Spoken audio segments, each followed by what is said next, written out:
And again, thank you to the teachers for all their hard work with the team. And Unifor judges, I will turn it over to you. Thank you, Marcy, very much. Now, Gretchen, you're a member of this team now, right? You're one of the team members, I think, must look like. As many times as I've seen you with as many teams, you look like you're a member of it every single time. Let's see, it's 2:30 in the afternoon where you are. It's 4:30 where I am. Judge Chen, it's 4:30 where you are. Is that right? 3:30. Oh, 3:30. That's right. You're an hour ahead of me. And Judge Steele's 5:30. So we're a very ecumenical group this afternoon of some kind, one way or the other. I hope y'all have a whole lot more energy than we do, because we're going to depend on you for the next little while.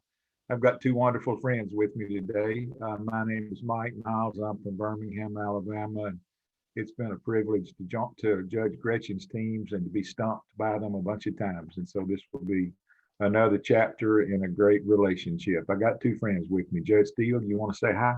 Sure. Hi, my name is Candida Steele, and I'm from Maryland. Thanks to Marcy, I've been doing this program for about 20 years, and I hope you have a wonderful time, because I know we will. Your Honor. Good afternoon. My name is Gus Chin. I'm a municipal judge from Utah, and I'm looking forward to your engaging us in a wonderful discussion. Good luck to you. Yes, indeed. Now, I don't want to give you too much license to get in trouble, but if you're ever in Utah and you get in trouble, be sure that you're in Judge Chin's county when you do that. That's about the only chance, but you'd have a good chance in that case. Probably. Introduce yourselves to us. Right. Hello, judges. My name is Sanvi Mehrotra, and my favorite American government leader is Representative Pramila Jayapal, as she's the first South Asian woman to preside over the House and represents our home state of Washington. Back there. Hello, judges. My name is Quinn Kelly, and my favorite American government leader is President Theodore Roosevelt for his foreign policy philosophy.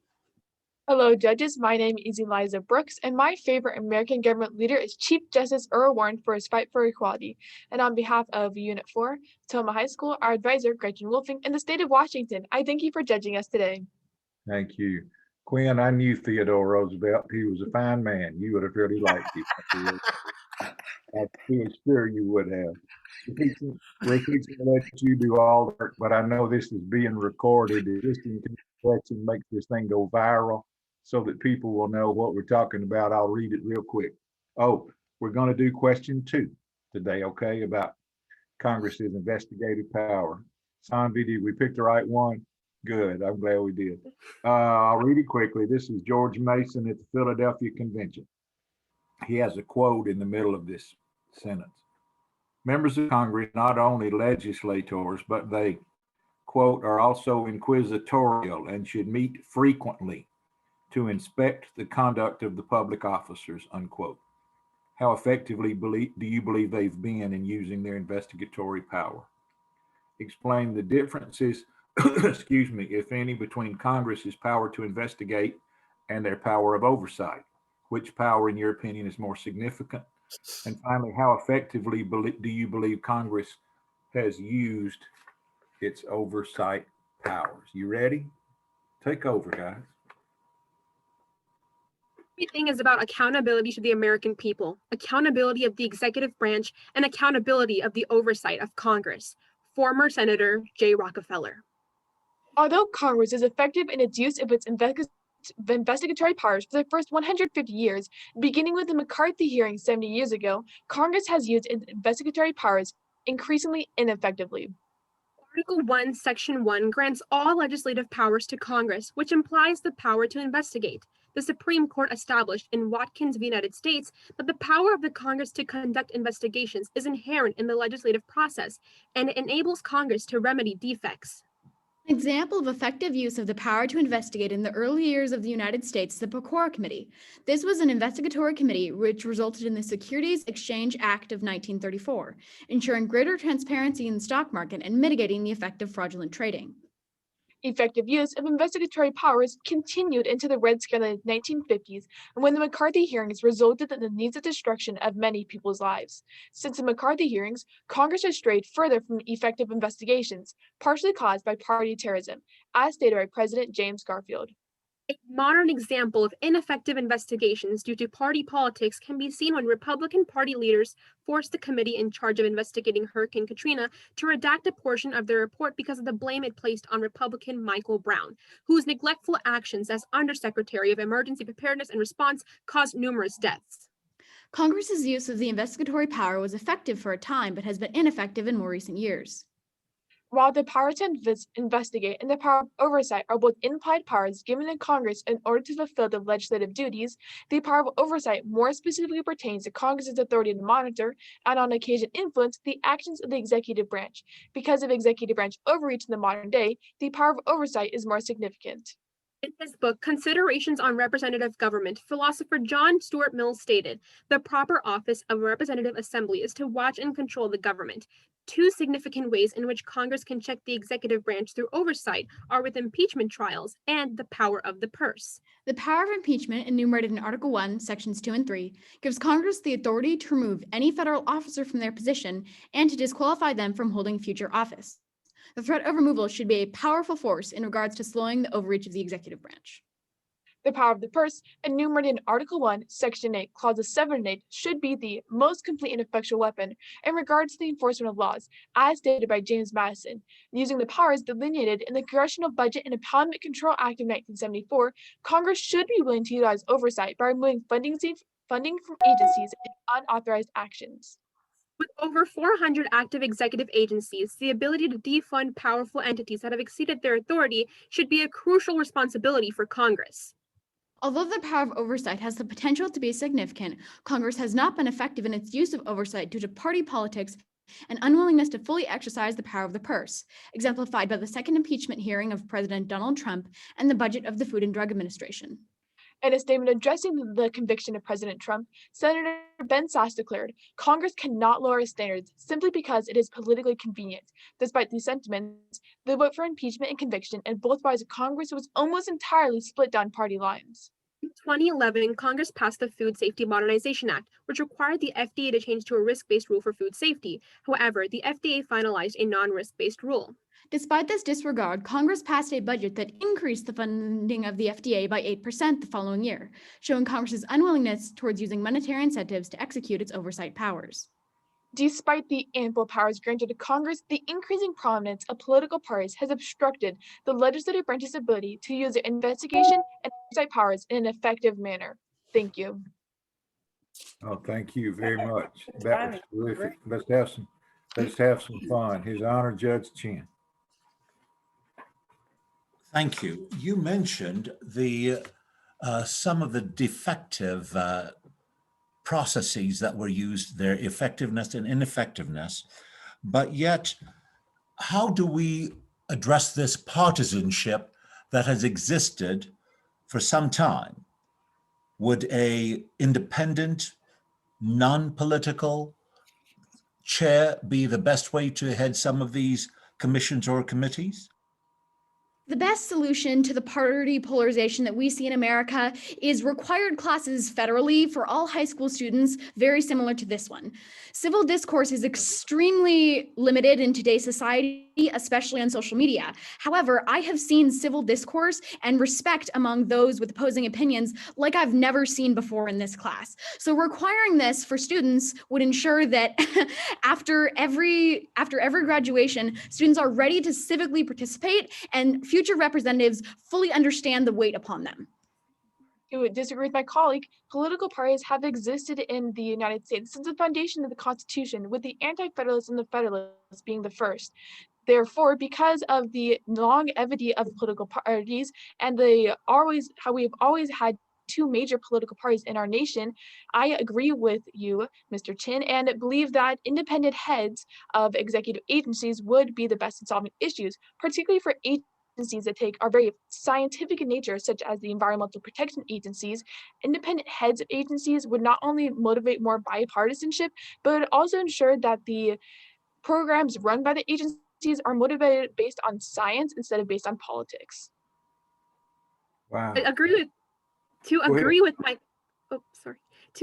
my colleague Eliza, the framers definitely did see political parties coming, and this was detailed by James Madison in Federalist number 10, in which he detailedly talked about factions. And a solution I would propose to eliminate the party politics that has been occurring in our government is to propose a initiative and referendum process at the federal level, where people can vote on policy rather than by party lines. This is seen in our own Washington State Constitution in Article 2, Section 1A through D, and has led to productive legislation in the state of Washington. Your Honor, Judge Steele. What powers do you think Congress has ceded to the executive and judicial branches? One power in which Congress has succeeded to the executive branch is the power of war. The last time Congress declared war, according to their powers enumerated in Article 1, Section 8, was World War II. Despite this, the United States has been involved in conflicts in areas such as Vietnam. This is because the executive branch has seized power far beyond that which the Constitution enumerates to them. I'd argue that a power that Congress has receded to the executive branch is the power of the purse. For example, in President Trump's presidency, he announced a national emergency on the southern border in order to gain access to the funds he needed to fulfill his campaign promise of building a wall. And he did this because he was not able to receive those funds by the legislative branch, but by announcing this national emergency, he found a way to mess with Congress's power of the purse. To address the second part of your question, specifically the judicial branch, the legislative branch has ceded a lot of its authority in regards to the legalization of certain things that are deemed constitutional or not. An example of this is Oberval v. Hodgins, which the Supreme Court declared that same-sex marriage was indeed constitutional. And the way that we refer to it today is that same-sex marriage is legal. We don't refer to it as it was declared constitutional. We refer to it as legal, and that's the public's general opinion. Therefore, and even though Congress has never passed any actual legislation on it, we consider it legalized. Quinn mentioned a little while ago the issue of civil discourse, and there's just absolutely no question that that seems to have been the missing ingredient, at least at the federal level and at the state level in my state for a good while. But in practicality, do the echo chambers that call themselves news channels and social media, the drumbeat of Twitter and Instagram every day, do they make civil discourse so much harder that we really can't count on that? Well, they do make civil discourse much harder. I think that students come out of high school hearing political polarization and living with it. However, if they experienced civil discourse and had a general respect for others coming out of high school, having that education, that they would look at the social media and realize, hey, this isn't what we want for our country. It's negative, and I believe that students would take the responsibility to limit that behavior. To disagree with my colleague, I believe the issues of political polarization run deeper than a simple class can fix. It was reported by Gallup polls that approximately 2/3 of Americans would be upset if their child married someone of the opposite political party. This shows that not only do people vote along party lines, but they begin to identify with their parties and begin to be loyal to the parties instead of voting for the ideals of the people. Yeah, in my part of the country, it used to be either religious affiliation, they didn't want them to marry a Catholic or something else, and then certainly racial. But in my part of the country, marrying a person of a different political party is a big deal down here now. Of course, it would be worse if there was more of a second political party, but there's not. Judge Chin, you want another shot? Yes, please. Thank you.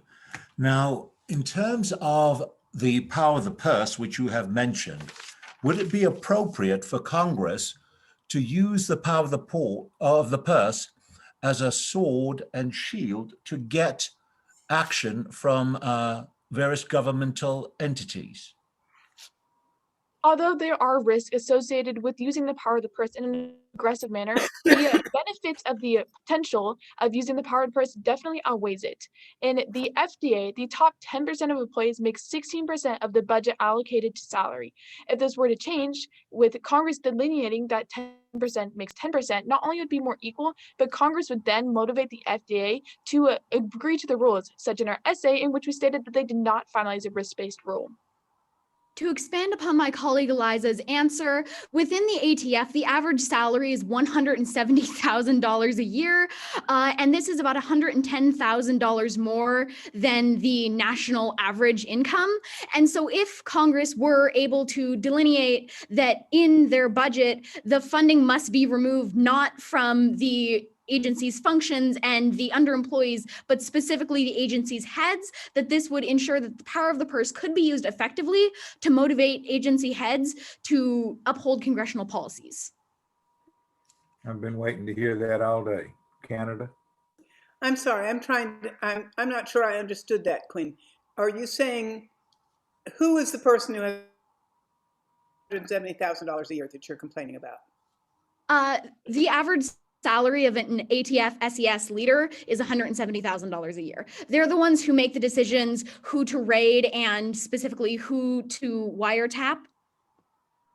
But they probably are GSA or GS level employees and have just attained as leaders, attained a particular level for their salary based on equivalence with everybody else in the government. So if you're talking about that, that's a rather bigger question, don't you think? I mean, if you're complaining about the amount of money people get as leaders in the government, that's a different issue. Well, I think that it isn't necessarily so much about what the average leader gets in the government. It's more about compelling people, because people are inherently selfish and are motivated by money primarily. And so even though an average government official might make this, though those average government officials aren't typically disobeying congressional orders. So when it comes to that, congressional orders, it acts as effective, compelling measure instead of just keeping the salary the same simply because they're a government official. While it is true there are certain norms established for the salary of officials, it is also true that executive agencies have taken on quasi-legislative characteristics which encroach the bounds of Congress. Article 1, Section 1 says that all legislative power was given to Congress. This contracts to Article 2 and Section 2, which simply says executive powers and judicial powers respectively. Because all legislative powers are granted to Congress, Congress must be more aggressive in its use of its budget and the power of the purse in order to check executive agencies. To give a very fun example of how the executive agencies have used their quasi-judicial powers can be seen in 2004 in the 2004 Super Bowl, when Justin Timberlake had that mishap with Janet Jackson's outfit. And after that was shown on national television, the FCC actually fined Justin Timberlake $500,000. And later on, he went to the court. He went on to the Court of Appeals to appeal that. But that kind of just shows that how the quasi-judicial powers have been extended to federal agencies and how they're making their own rules now. Time. Imagine such a thing as that. Great job. Great job, Washington. Wonderful job. And now your judges will give you your feedback. Your Honor, Judge Ken. Thank you. An interesting way to close your argument. The 2004 Super Bowl. Good thinking on your feet. Although I tend to think that you were mere toddlers at best for the 2004 Super Bowl, if not probably just infants at best. So good research, good preparation. I do like the way you addressed the primary question in your opening remarks with the issue of accountability, because that's what ultimately it's all about.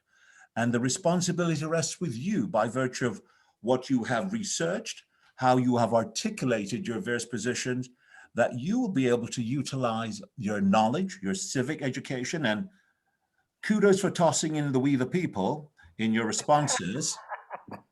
No influence at all, no influence at all, because with that, not armed with that knowledge, you'll be able to make a substantial difference in bringing about effective change. I do like the Food Safety Act, that the FDA, and your introduction of the power of the purse, and your own knowledge of your own state constitution, and contrasting that in response to the question that was posed to you regarding the polarization and the partisanship and how it's functioned. So well done. Yeah. Very, very well done. I thought that was a very enjoyable session. And when it's the 12th of the day, it's definitely well appreciated. Thank you. I thought you did a really excellent job. And I have to say that my favorite comment of the entire hearing was about Brownie, about the FEMA head. That was very well done and made your point. Thank you. That was really excellent. I hope you've had a wonderful time doing this. To have gotten this far, you must really be inspired and engaged in these courses and these ideas. So I hope not only will you be wonderful citizens, which there's no question you'll vote every chance you get, I hope you'll do more than that. I hope you'll influence the people around you and perhaps even think about representing us in the future, being our representative, local, state, or federal, or going to law school and being judges. We need you just as well knowing what the government's about in those roles. So thank you very much. Sorry. It was a pleasure to see you. Thank you. Way to finish up. Good. I'm glad you got, hope you got some tea with you. Sanvi, I think one of the more interesting suggestions I've heard made today is to set up a mechanism where people could vote on issues. Isn't that an interesting thought? What I'm afraid is that only people who watch MSNBC and Fox News and keep up with social media every day would know what they were talking about, and it would just depend on which station had the highest penetration as to how they would vote. I would hope that wouldn't be the case, but I'm scared that it would be. But wouldn't it be nice if we could give them a real read on how we felt on an important issue? That would be a fascinating thing to see if that had any impact on them at all. All politics is local, so they would want to know what the vote was in their own state probably, but it would still be kind of interesting. Thank you for mentioning civil discourse. We've talked about that only 2 or 3 times all day, and that's what's missing. That's what's missing. When some people got in trouble, the leaders of the Senate or the House would go to them and say, this is not going to go well. Why don't you save your family some agony and retire? And they would. And now everybody fights to the bitter end, and as much blood can be shed on the floor of the House or Senate as possible. And that's no way to do that. And I'm glad we don't. I wish that Senator Murray and Senator Cantrell could have heard you today. They would have loved this. They would have absolutely loved it. And they would have wanted to be perhaps even more a part of it than they are. Judge Steele is right. It's been a long day. And the 3 of us are encouraged to know that you think this is a good program, because we've had 36 hearings in 3 days. So we're going to tell Bob Lemming that next year, the 3 of you are going to have the 36 hearings, and the 3 of us can watch you, and that'll be so much fun. This was a great one for us to finish up on today. Gretchen, thank you so much for your work with them. We know you're around with us, and we appreciate you and Mike more than we can tell you. I know you feel good about this too. You should. You should. Thank you all. Thank you so much, students and judges and teachers. We really do, on behalf of the Center for Civic Education, thank